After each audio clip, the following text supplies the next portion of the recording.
up or okay, great. Don't hesitate to put your hands up if you'd like to speak or use the chat function that we have here in the Zoom. So it's just so we don't have the background noise. Um, yeah, whilst others are speaking. Okay. So just a general context. Who is Riasta? We are the core team of Riasta. Me, Linda, who's here, and Arsen as well. So Riasa is a pioneering social impact network that drives systemic change across Africa and beyond by leveraging systems thinking, strategic foresight, and cutting edge research, and other innovative approaches to address complex social challenges. So this is the main uh, drive for the whole organization and all the activities that we do. We have several different ventures, let's say, different fronts in which we try to achieve this overall mission or this goal of driving the social impact and systems change practice across Africa and beyond. And this is one of those activities that we do. So we can gather around, share resources, share ideas, share practices, experiences, and grow together as a community of systems thinkers, systems changers. So yeah, more about the Riasa and what we do, what the vision for the future you can have here in this link, but everything is on the website, on the systems features platform, which is the place that we gather all the different uh, activities that we do. So events, research, videos, everything, and the community is there as well.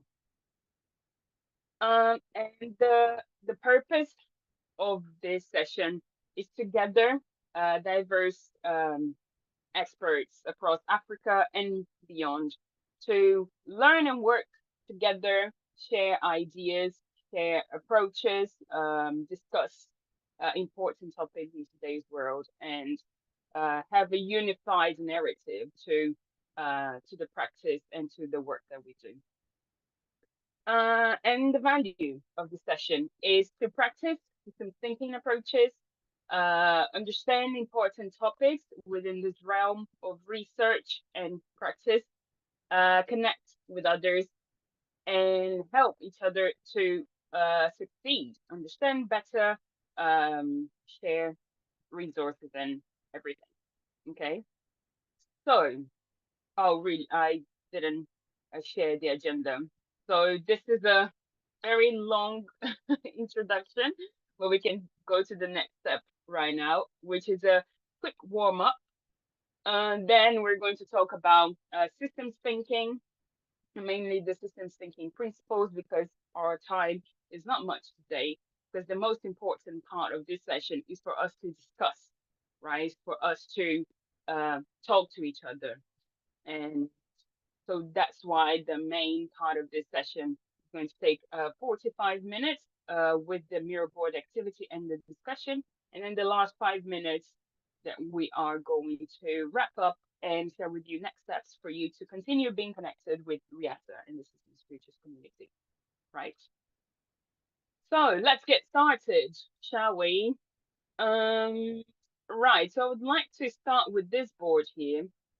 For the ones of you who didn't participate in our last session, there's no problem. I will explain what we did last time. But for the newcomers, we have this map here of the African continent. And if you are in the mirror board, you can, this is a quick warm up. You can come here on these stickies and drag to uh, to this map and share with us where you are at the moment, your name, and practice that you have within the healthcare system or other organizations in the healthcare uh, area that you think are doing a great job in in tackling some of the challenges that you see and so forth. But you can also do that in the chat if you can't access the Miro boards right now. So share your name. You can share your LinkedIn profile for others to connect with you, and the organization that you work with or that you work in, and anything interesting that you think this organization is doing. So I will give you a couple of minutes to do that. But since we are not many people in the session, you can also just unmute yourselves and share with us. Maybe that would be a good idea. Yes, if you would like. But you can also put in the chat. Right, Munya, would you like to go first?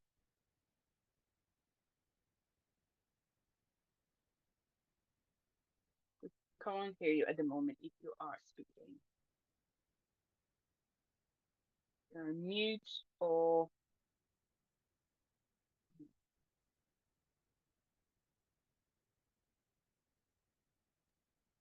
Is that Munya Haji? Did you call Munya? Did you call Munya? Oh, okay. Yeah, you had said we're gonna mute. I'm driving, so I can't really type. Yeah, so Munya Joel Chungwa, as indicated in my username. I am with GSI Aid City Exchange. We work within the public health system to improve livelihoods around the world. Our focus area as Aid City Exchange is mainly Africa and Asia, though. So those are the areas that we work in within public health, be it system strengthening, redesigning health systems, stakeholder engagement to improve many types of indicators, be it immunization, maternal health, HIV, SRH, basically any public health domain.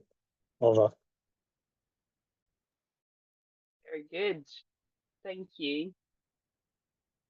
Right. So I think, in our next activity, I think it will be very, very good to have your input because, there's a lot that we can talk about in the maternal care and HIV and, all of that. So thank you very much, Mia, for your contribution. Shall we move to maybe Susan, if you can speak?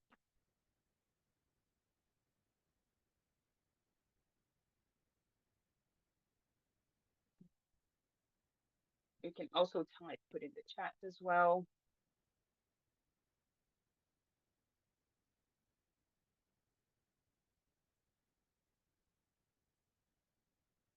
Right. Maybe, you can share with us afterwards what you are doing and the work that you do generally, or if you are aware of others who are doing that around you, that would be great. Arsen, go ahead. Yep, I wanted to share about my interest with the topic because I spent a couple of years in the past, I think in 2015 and 2016, working in the health sector, mostly working kind of, implementing programs that are kind of supporting, improving the health outcomes, basically, specifically in the field of public health. So I work on an adolescent health project where we were working with young people to act as peer educators, to engage communities through peer educations at the clinic, but also outreach activities just around health education on the topic of adherence to treatment. So I found the topic quite interesting because nowadays I'm busy working on looking more or less the stuff that Munya is doing, which is basically strengthening the health systems. That's the area of interest. I'm actually working on putting together a workbook, which will be releasing soon, and it will be available on our platform and also many other platforms. The workbook is looking at leading systems change in public health, and is for professionals in the health systems to think of new ways of designing program interventions, but also looking at the health systems from an holistic point of view so that they can implement targeted interventions that improve health outcomes. Yeah, thanks. Awesome. Thank you, Arsen. Linda, go ahead. Yeah, sure. Thanks, Yasmin. Yeah, just like Arsen, I didn't have experience in the health space, but just a little interaction where you just see it, but you don't know what to do with it because it's not in the scope of what you're supposed to be looking at. But yeah, in the mining space, there was like issues also related to health where people are affected by chemicals that are coming from the different mining operations, and then it affects now the health and the delivery system in most of those areas where mining is taking place is really bad. So that's the only awareness that I had, but also working with Arsen and understanding some of the challenges in these spaces has also made me to get interested in what he's actually working on now. Yeah. Awesome. Thank you, Linda. Yeah, I think this is a good discussion that we can have very soon as well. How other areas, if we can call it like that, are also related to health, how the mining space is also related to health, how education is related to health, how all the other areas, infrastructure, I don't know, the academia, all the other spaces that can also be part of influencing the challenges that we see in healthcare, right? And this is one of the topics that we can cover today. So yeah, thank you for sharing your experiences. We can start with the context of why we are talking about this right now.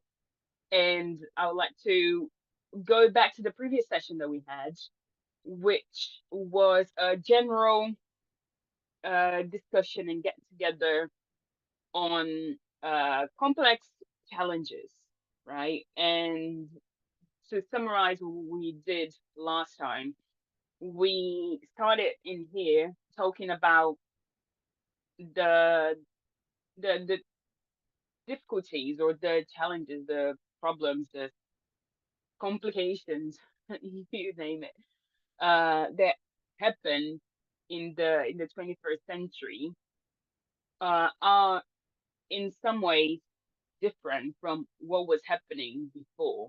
So these are what we call nowadays the complex challenges, and they are different in nature and in how they behave to the problems that we had, for example, in the 20th century, where we had complicated events, we have difficulties, but the solutions were there, or the solutions were found by specific professionals coming in and figuring things out, right, in their own domain.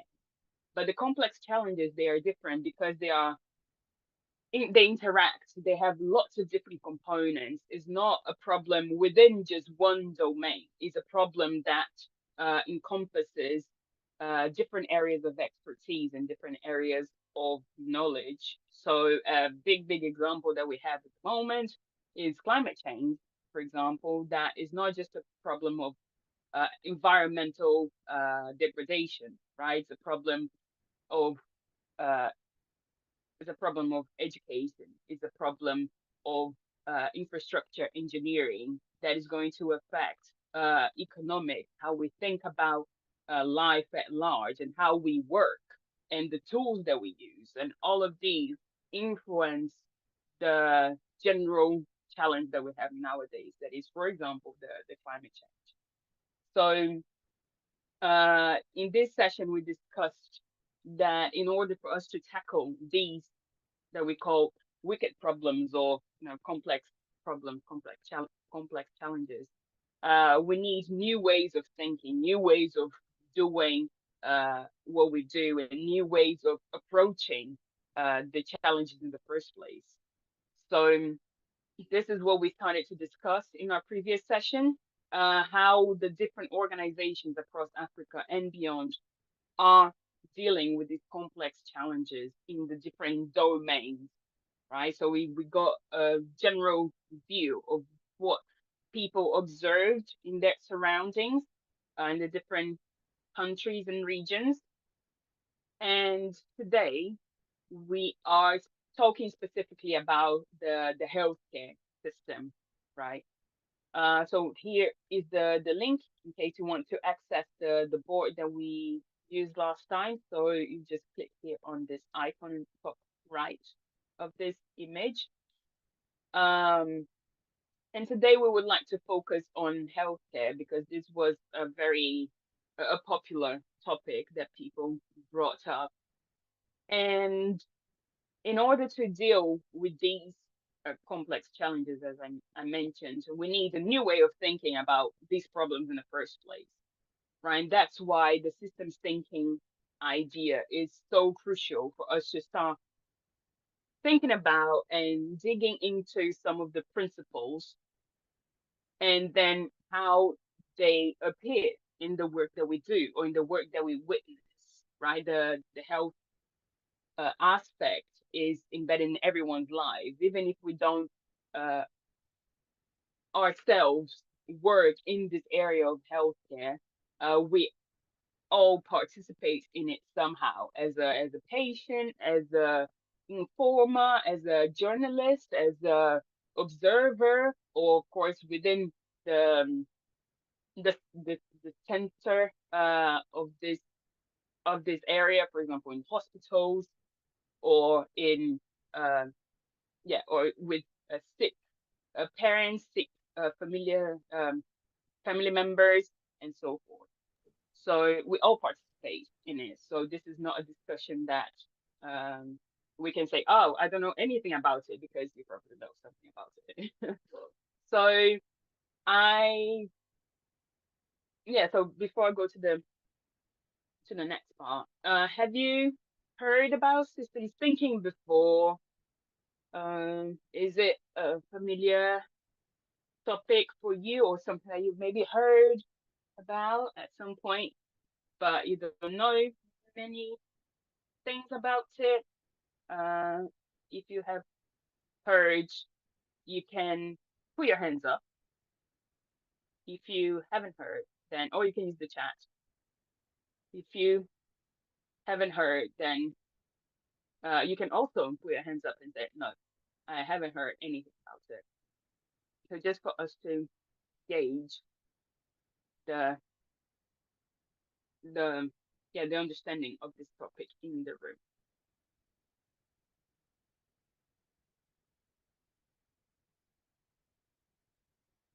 Maybe not. No one. Great. Awesome. So we can, Arsene, work systems thinking. Wow. Incredible. You think you'd like to share maybe just quickly something about systems thinking? Yeah, systems thinking, in short, is an approach that allows us to look at any situation you are dealing with, to zoom in and out and look from the bigger picture, to understand that whatever you are looking at, be it a house or a system, a municipality, a city, or a government department, or whatever it is you are looking, or even a human body, it's a system because it's made of elements. So systems thinking gives you that possibility to get to understand those elements that form the system and how they operate, how they interact to determine the behavior of that system, whether the system is performing in a certain way to achieve the desired outcome. So if it's a city, the desired outcome will be like to serve the people and to put peace and to offer services and all that. So the systems thinking gives you those tools to be able to look at those elements in that city that you're looking at, in the system that you're looking at, how they interact, and the relationships that exist among those elements, the quality of those relationships, and how that is shaping, contributing to the behavior of that system. So that's what it is. Thanks. Wonderful. Yeah, that's a great way for us to kick things off. Thank you.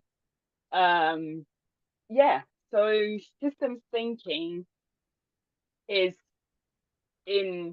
can say it is a way of thinking in systems, right? And as Arsene mentioned, systems are everywhere. Systems are in our bodies are systems, our family is a system, our neighborhood is a system, right? And these essentially are, in a very short, quick definition here for us to start working more practically with these ideas, is several elements, is anything that has several elements that are interconnected or related in a way that it forms a whole, right? So we can say that our bodies are systems because we have loads of different parts, right? From the tiny, tiny cells to organs that work together because they need to work together. Otherwise, it would be quite difficult to have a functioning human body. If your heart wasn't connected to your brain in any way, that would be very difficult to operate. And of course, these interactions are in a certain fashion that they form a whole. We can recognize our human body as a unit, as something different than, for example, our environment around us. So this is, in a very, very short way, what constitutes a system. So we can have, as I said, our bodies, we can have cars that some of you are driving in, we can have our laptops or our phones as systems, we can have lots of different things. So, right, that's great, but how can we think in systems, right? And I really like this graphic because it summarizes a lot of ways in which we can start thinking in systems and bring these ideas to the challenges that we face in our everyday work environment, for example.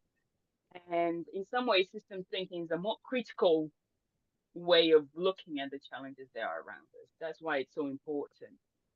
So I put here this graphic, which I really like, that brings some of the principles of systems thinking in a very easy way for us to start digging deeper into this way of thinking.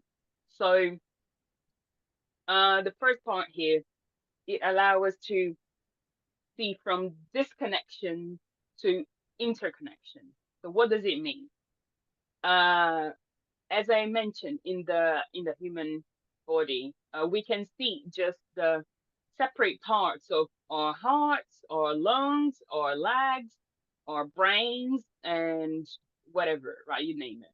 And we can see these as working independently. Oh, my brain, my head is hurting, but my body is fine, but my head is hurt. So is the head disconnected from the body? Not really. My pinky is numb, but I'm fine. Right. So is your pinky disconnected from your body? Not really. And if we start thinking about these in relationship to bigger systems like the economy, right, or the healthcare as we were talking about today, we can see a disconnected view, it would be, oh, that doctor is burning out, is burnt out. But the hospital is working fine, right? It's just that specific doctor that is not working well. But really, is the doctor separated from the hospital and separated from the healthcare more generally? No. So we can start thinking about these interconnections between the elements that really constitute the system that we are talking about. So this is, in a very short, quick way, a way to understand systems thinking as a way from seeing the disconnection, from seeing more of an interconnection amongst the elements that form a specific system, right? So this is the first image that we have here. The second one is systems thinking allows us to move from a linear perspective to a more circular perspective. So what would be a linear perspective of a very simple, accessible system? It is, I eat, I have a plastic bag, I put it away, and the bin collectors come and they collect the bin, they collect the trash. Great, that's it, done. I did my part, I recycled, great. But if we think in a more circular fashion, the waste doesn't finish on the bin collector element of the system, right? The bins that waste still needs to go somewhere, and it needs to, in some ways, have a finished cycle. So, again, if we think about that in a healthcare system, we can, for example, think about a lot of people come to the hospital, they're treated, and they leave. Done. Come, they're treated, and leave. Right. This is a very linear perspective. But if we think in a more circular fashion, what is the lives that these people are living? How are they living their everyday life? Why are they going to the hospital? Okay, they're treated, they leave the hospital, but they still live their lives, and there's a circular motion to maybe why do they come back to the hospital, right? So there's a lot of questions that we can think about here when we think about systems in a more circular fashion. It doesn't end where we stop interacting with that specific element in the system.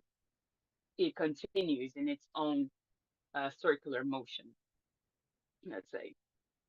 Another one is silos from emergence. So this is a very one that we see all the time in working environments. Maybe the CEOs don't talk to the product managers, and they all do their jobs separately, and that's it, because everyone has their own tasks and everyone has their own concerns and their goals and their things to achieve, tasks to finish, and so forth. And they work in silos, they work separately, and they don't talk to each other. But a systems thinking perspective allows us to see that there is more than just keeping everyone in their own bubbles or in their own silos. There are the emergence. We can think about this word as the creation of something new, right? If we put the CEO to talk to the project managers and maybe interact in some way, wouldn't a new product maybe come up? Maybe there's a challenge happening in the first place because maybe they don't talk. So maybe if they have more interactions within that working space, maybe something new comes up, and the problem doesn't become a problem, or doesn't continue to be a problem. So that you can see how that could work in the healthcare system as well. We have the information people, then we have the doctors, the nurses, and then we have the patients that they are all in a way put in their own labels, in their own bubbles, and it's very difficult for the new things to come up if they don't interact too much with each other. Another principle here is the understanding wholes rather than parts, and this is in some ways very similar to this siloed perspective and more of this interconnection perspective as well. Seeing for example, the hospital as a whole, rather than just seeing the different components within the hospital or the different areas within the hospital. So if we think about a hospital as a whole system rather than their individual areas of work, then there is a lot that we could do to, for example, improve the communication channels within the different units in this hospital, or to make sure that in terms of infrastructure or logistics, the patient doesn't need to go 3 floors up to be seen by someone, and then go 3 floors down, and then do all this motion within that specific building, right? Another one is moving from analysis to synthesis. And this is quite a good way to think about diseases, for example. We normally, go to, if we're patients, we go to the to a specific part of the hospital, and they say, oh, you have, I don't know, you have this disease A. You have disease A, okay. Why? Because of this and this and that, and they try to break things down to trying to understand the disease. But if we take a more synthesis approach to that disease, we see as a compound of the different elements. The disease is not separate, right? Maybe the disease is connected to the way that we work. Maybe we work too much. Maybe you're not drinking enough water, and and then we see the person as a whole. We see that specific challenge in a synthesis way, rather than a very analytical and breaking things down in parts and trying to understand the different isolated elements to it. And lastly, and I will give it to you, something to think about here, is instead of seeing in isolation, challenges in isolation, we see them in relationships. And similar to this example that I gave here, it's not just specific events or specific challenges that are happening in their own bubble, right? They work together. There are relationships and interconnections among all these different events that are happening, for example, in someone's lives, for them to have some type of an outcome that leads them to the hospital in the first place. So this was a very quick, maybe a bit confusing way of explaining these different components of, or principles, let's say, of systems thinking. I saw someone had a hand up. Before I continue, do you have any questions? Is it more or less understandable? Does it make sense? Yep.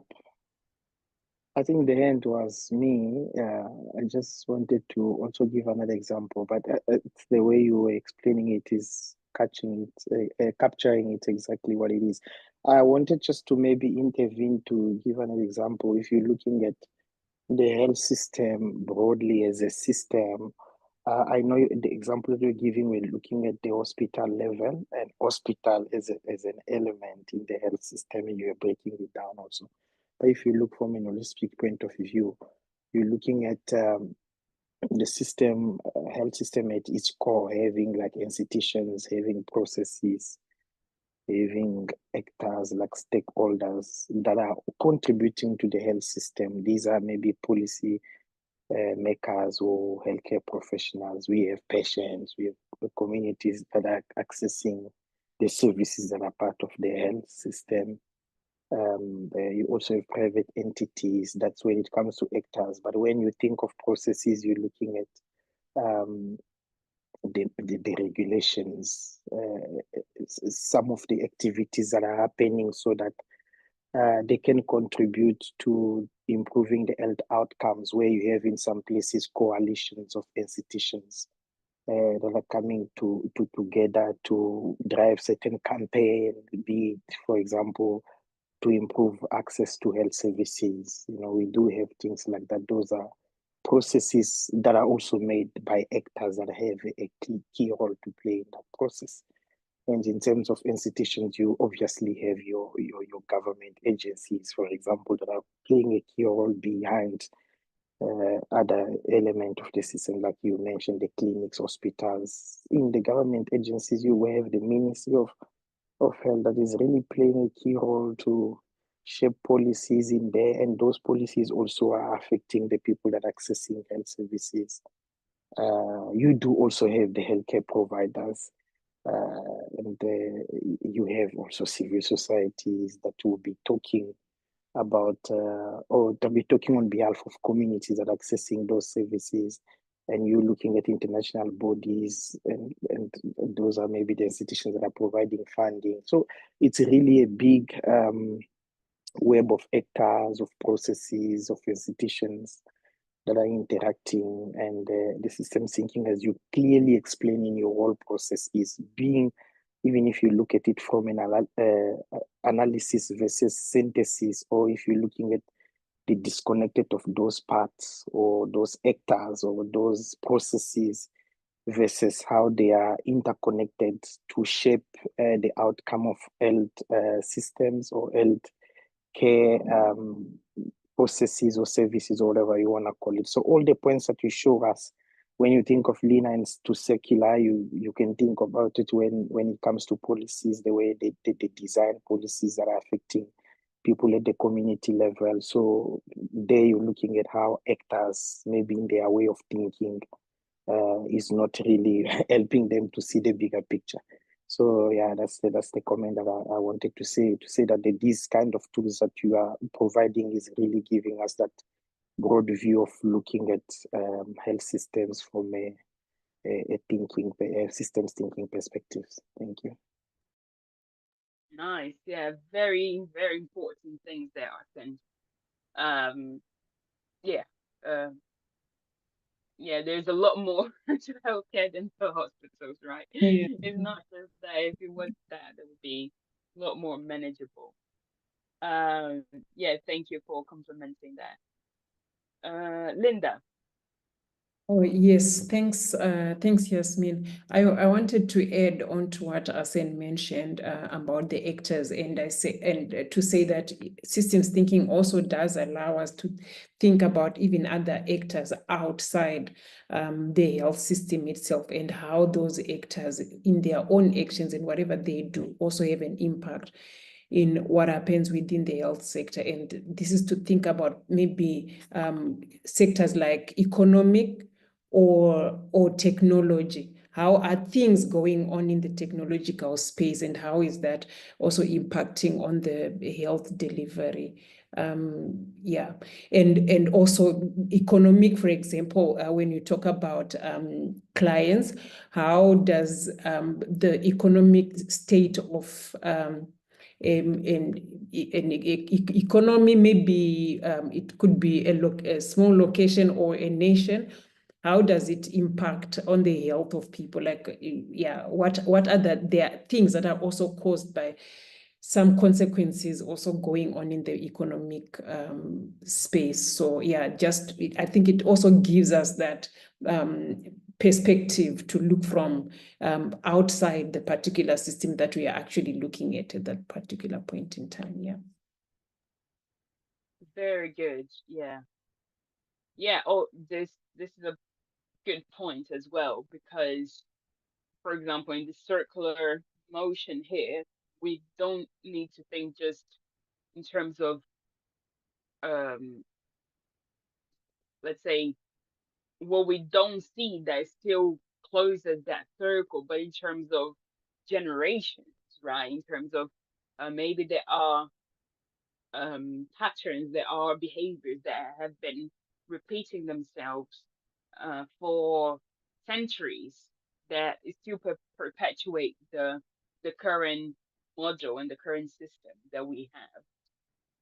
So yeah, this is also true across time.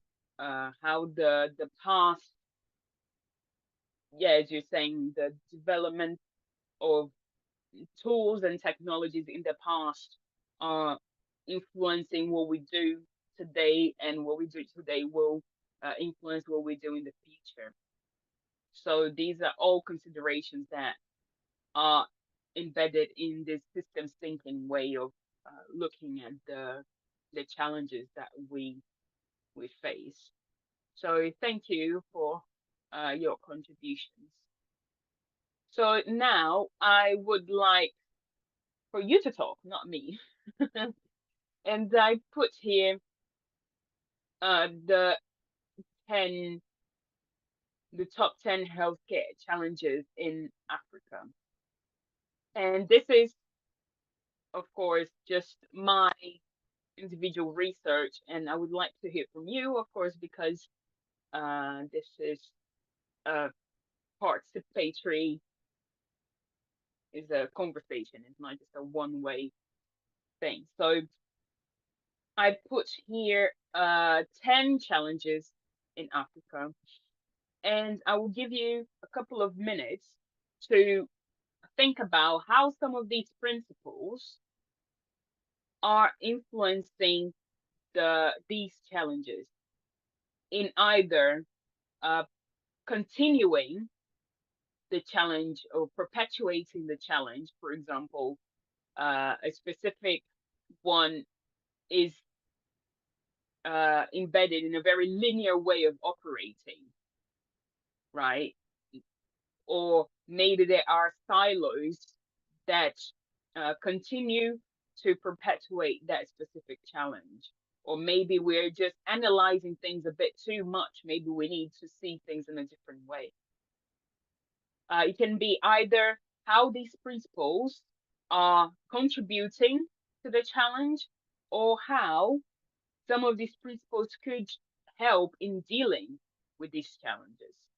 So instead of the isolation, maybe thinking about relationships could help us have a new horizon to what the challenges could look like in the future. So for the ones who can't access the Miro board, I will read the challenges that I have here, and you can use the chat to add anything that you'd like, and then we can have a general conversation about it. Okay. So the challenges are infectious disease burden, maternal and child mortality, limited access to healthcare, non-communicable diseases rising, healthcare workforce shortage, weak health infrastructure, health financing and poverty barriers, malnutrition and food insecurity, poor sanitation and diseases, and conflict and displacement. So I will give you maybe three minutes for you to, if you are in the Miro board, you can come here to this column and then drag the ones that you think are related to a reflection that you have. Or if you are not, I will just zoom into this tool here, the principles that we've just talked about, and you can think of how some of these help or contribute to the challenges. Okay, is that clear? Does it make sense? Yep. Good. So put let's say 3 minutes on the clock with a nice calming music. And we can have a conversation about it, right? If you need me, I will be here. Just unmute yourselves or put in the chat.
Right.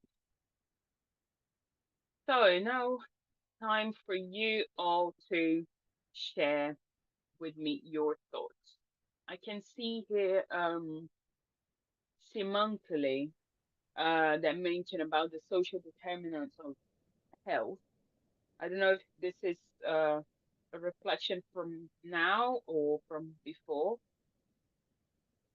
but if you would like to share maybe what you're thinking in general when you said that, that would be great.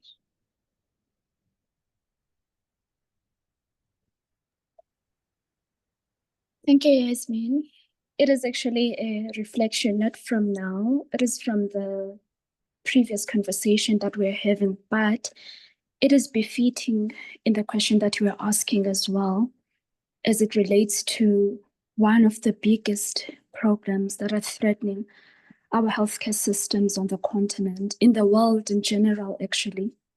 It is indeed the social determinants of health, meaning something that Linda mentioned, as well as Asen. If we are to look at healthcare, if we are just looking at it on the surface, which is the on treatment level, then it will not work until we go deeper and address the social determinants of health, such as education, economic status, inequalities, access to information, etc., because all of those things feeds into how people interact with healthcare systems. It interacts with, it also feeds into strengthening our healthcare systems. So if we are to invest in making information hugely accessible, especially in underdeveloped areas, because that is where information is hugely inaccessible. That's also where poverty is deepest.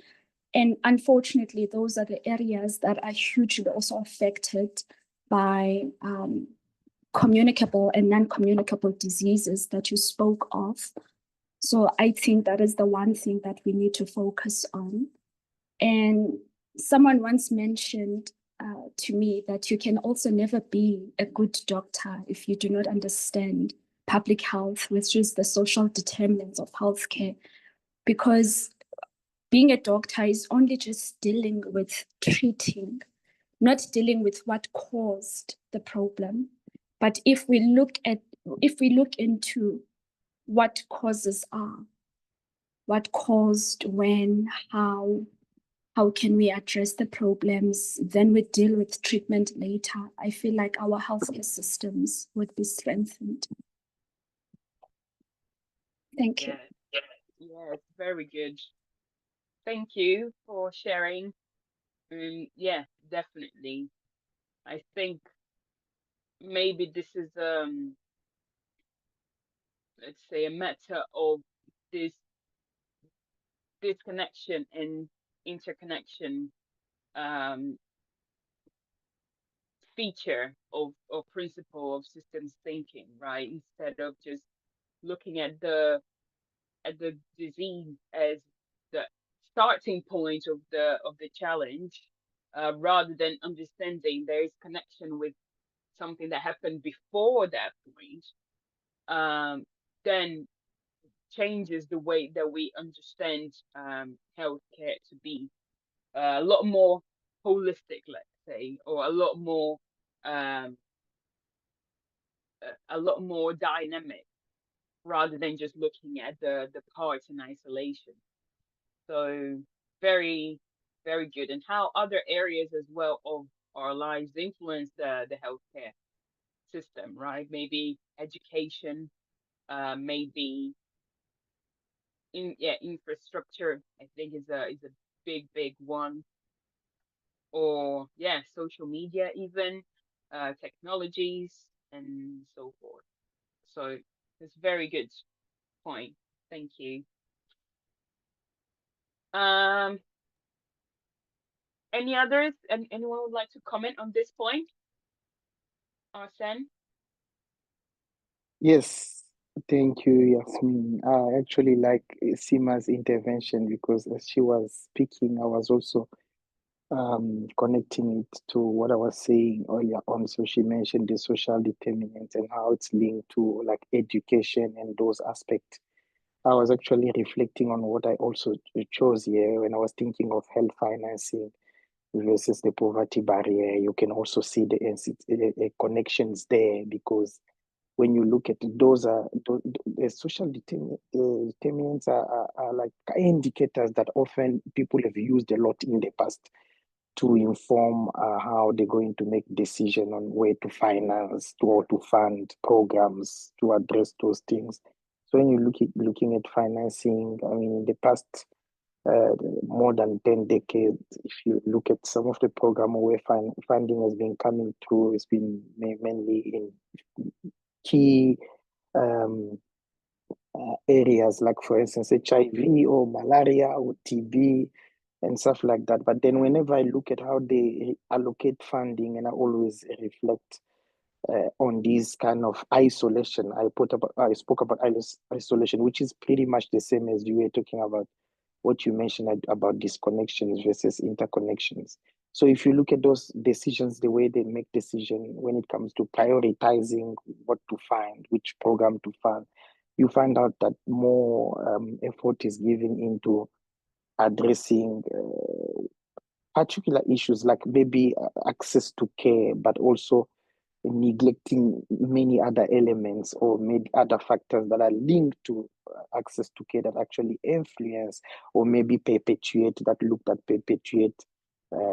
poverties, looking at the nexus between health and poverty. So yeah, that's way of thinking when it comes to allocating resources, when it comes to designing policies and prioritizing areas of interventions. So far, I feel like we still, most of the programs that I've seen have been looking at it from an isolated point of view, forgetting or maybe not giving too much focus on looking at other relationships that exist, like with others aspect like education, access to education when it comes to health education even, or programming, because when you have stuff like disease outbreak or something like that, our intervention is, or most intervention have been more responsive and emergencies, but there is a way to actually look at the interconnections so that you think of developing programs that are acting as a early warning mechanism instead of just becoming where or remaining more responsive or responding to emergency programs. So yeah, that's what I want to talk about here, is more like isolation versus interconnections or interrelations in the health financing versus the poverty gap. Yeah. Nice. Yeah, very good. There is the idea, as you mentioned, about preventing either the situation to arise before it actually arises. So for that to happen, then the resources need to be allocated elsewhere. So then the problem doesn't even begin in the first place, right? If we connecting to what Seema is talking about, if there is maybe access to a good water supplies, or good access to good healthy food, then we wouldn't even need to go to the hospital in the first place, right? If this, in this case, the financial resources allocated in different areas, then you wouldn't need to rely on the quote unquote healthcare system infrastructure to deal with the disease, right? And that, I think, connects with the healthcare workforce shortage as well. We don't need to overload the healthcare providers if there is a way to prevent the health situations in the first place. Yes, that's a very good point. Yeah, thank you. I think Linda wanted to share. Sure, Yasmin, I wanted to share, and I was smiling because I heard you saying exactly what I wanted to share. related to food insecurity. And I wanted to say exactly the point that you mentioned, that when we look at nutrition, we realize that there is that opportunity to actually work with that in order for the health care system not to be overburdened, and therefore we talk about things like lack of access to health. But also, in addition to what Arsene mentioned, it also speaks to poverty, right?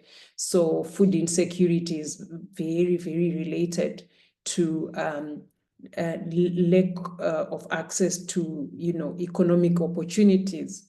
So yeah, I think there's a whole feedback loop there, and some disturbance can happen somewhere and something can change. Yeah. Exactly. What we also call the leverage points, right?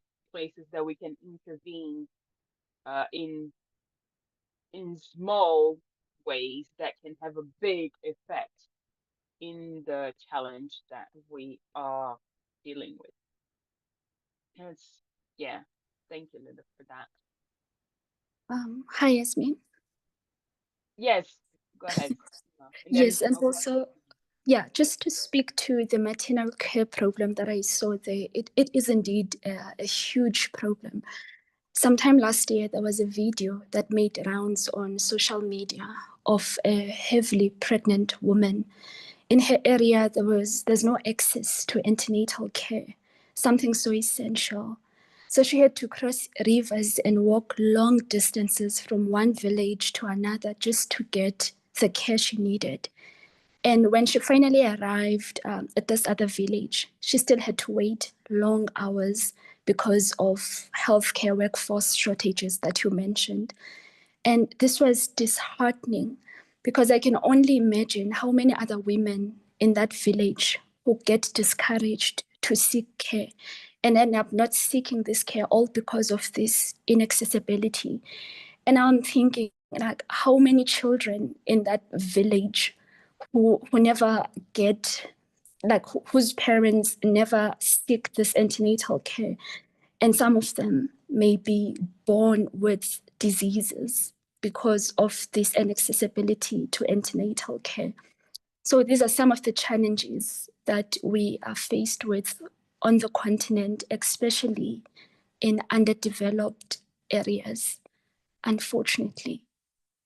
Yeah, I just wanted to share that as it relates to maternal care and shortage of healthcare workforce. Yes, awesome. That's a very good point. Yeah, again, the interconnection of these different challenges, right, that happen, can put here some lines for us to understand how they are all really related as we speak. So there isn't at the end of the day, when we start tackling one of these challenges, we end up touching somehow on all these other challenges as well, right? So it's not, again, the silos don't exist. They all are part of the same whole. Yeah, thank you, Munya.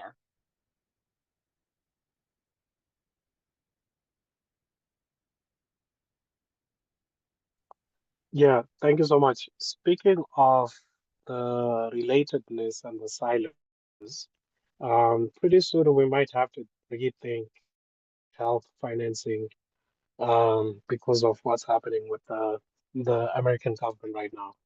You notice that the American government was funding a lot of health-related activities, especially in Africa. And now that they're pulling funding for some of the activities, that might mean disturbances in some ecosystems. For example, work related to key populations. So there is going to be some challenges with health financing. Although we may be saying that we need health financing, there's a gap. That gap is about to become a very widened because of these current transitions that are happening. And if you look at that gap, or rather, if we say let's focus on health financing as it relates to specific diseases, let's say malaria, HIV, TB, etc., they will most likely be now more linear focus towards that specific health area instead of connecting it to other issues that relate to it. So, like we said earlier, I forgot who, but the idea that health is affected by many more life domains, if I could say, that happen within a person's environment, a community, or ecosystem. So you see that there will be less work being done related to agriculture and as it affects health, environment as it affects health, basically climate change as it affects health, and those relatedness because they're now being overshadowed by the idea of trying to strengthen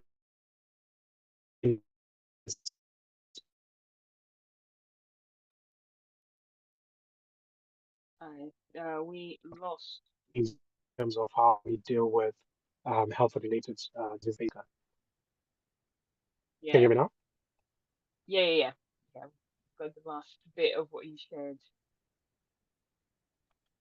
Yeah, Yeah. this is. So Go ahead. Sorry. let me try and put it in one statement. So we will need to rethink health financing, be it local funding, be it money somewhere within our government budgets so that we can strengthen our own health system without much support from external funding. Although external funding is still important, but this is time for Africa to rethink how we finance health in order to improve the livelihoods of our own people. And there are some ways that we could rethink health, like what Linda was saying. If we focus on nutrition, we might have better health outcomes. So if we focus on the agricultural sector and improving the type of and quality of food that we give our people, making sure that mothers are getting sufficient food in order to feed their children, and also thinking consciously about what local sources of food or nutrition can we find in our communities. We can help reduce a lot of maternal deaths, infant mortalities, child nutrition, and many other related areas. And that's just one area that climate and environment are very important on. That way, you can also improve health outcomes. Over. Wow. There's a lot there. Thank you very much, Munya. And yeah, what you just said there, it's very fascinating. Really resonate with this idea of the less um, financing like resources that are available, the more it allows for a more linear way of thinking and working, because you just end up doing what is close to you, right? And of course, working with different experts and different organizations, different ways of thinking, it requires, yeah, a lot of resources, financial resources, time, travel, um, and you name it, right? So the less you have these resources available, the less you can understand the challenges from a broader perspective rather than your own. So this is a very, very important point. And yeah, the situation with the internal and external financing systems and policies, it is, yeah, it is challenging, isn't it? Because we are, as we're talking about now, we're all interconnected. Um, we need other countries, expertise and whatever. But there's also uh, a way, or there's also a need to strengthen the internal resources, internal capabilities, and the internal research and so forth. And so, yeah, it is an interesting, to say the least, right? it is a challenge for sure. Yeah, thank you for bringing that up. Yep, Yasmin, as you are also establishing the connections, I'm thinking of something that I'm seeing here under conflict and displacement, because we didn't put anything there, but in most cases it puts so much pressure in the healthcare workforce, especially in places like I'm talking about place like the Eastern DRC, for instance, where they'll be having conflict for many years, people moving. So already being in rural settings with not opportunities or access to proper health services, you have that. You also have the issue of staff shortage, healthcare staff shortage in the area, which is in most cases influenced by or is linked to like not good incentives for them, and they also lack of capacity building in the healthcare workforce in those settings. So you have that problem on one hand, and on the other hand, you have people moving, and that really put pressure, and it affects the health delivery, healthcare delivery. Very good, Martin. Yeah, the wars and everything that destroy the infrastructure, for example, and that destroys transport systems, and that it basically transforms completely the way of thinking about healthcare in a specific area, or thinking about survival, to say the least, right? So yeah, that's important to think about. Linda, comment on that.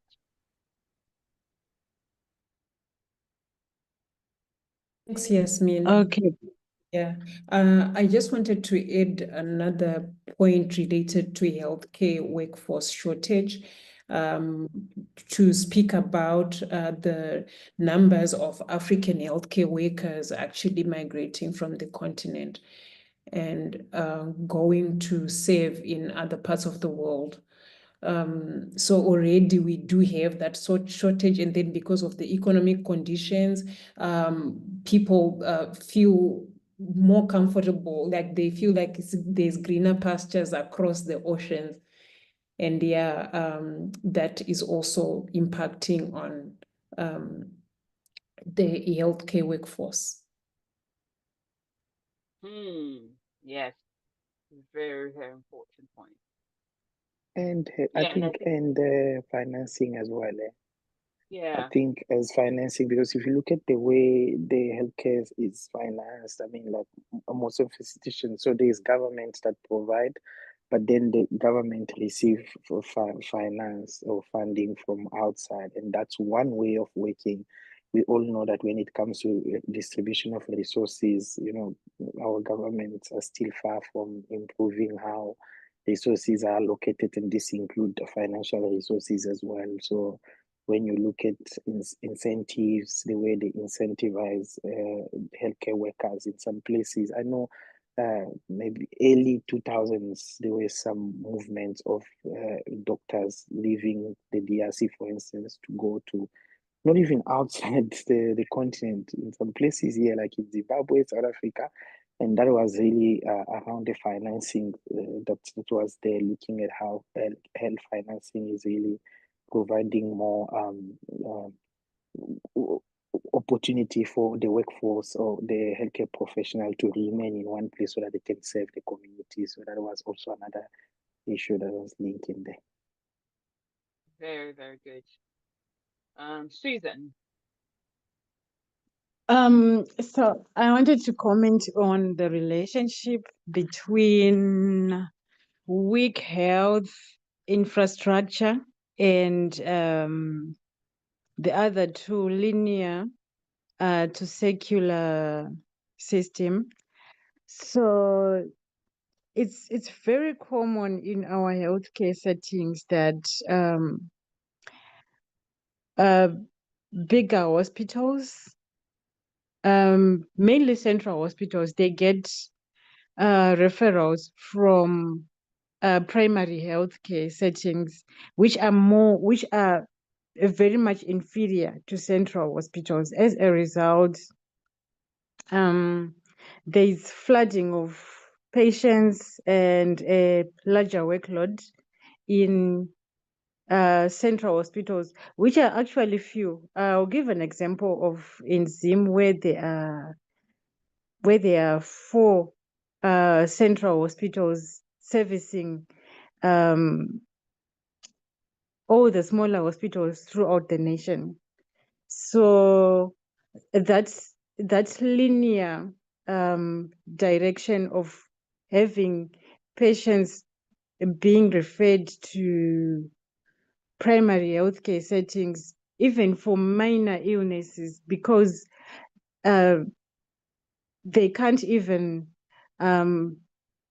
treat minor illnesses and end up having to refer patients to central hospitals, some things which they are supposed to be able to salvage, but because they are not well resourced, they don't have adequate medicines, and sometimes even expertise will result in getting the central hospitals overwhelmed. As a result, the vicious cycle continues.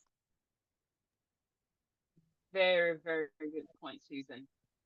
Yeah. Yeah, that's very good. So we have the, let's say, one side kind of transit of patients and referrals and not referring back, right? So once that happens, it influences a lot on the mental health, also speaking about health, right? Mental health issues of the workforce, and then that influences how they provide the services and everything. So yeah, interconnections there, everyone. Thank you, Susan, for your contribution. And last one from Seema. Thank you, Yasmin. The point that I want to make is connected to Linda's point, the point that she made about migration. I was reminded of how you often find people study healthcare related fields like your public health in other countries and then come back home to practice. Yes, I do not dispute the fact that global exposure is amazing. But now the problem or the challenge with this is that they are studying within a completely different context with different systems, different resources, and different population needs. And the truth is that you can never fully apply solutions from one context to another. Public health in particular requires contextualized approaches, tailored approaches to the needs of the specific context that you are based in.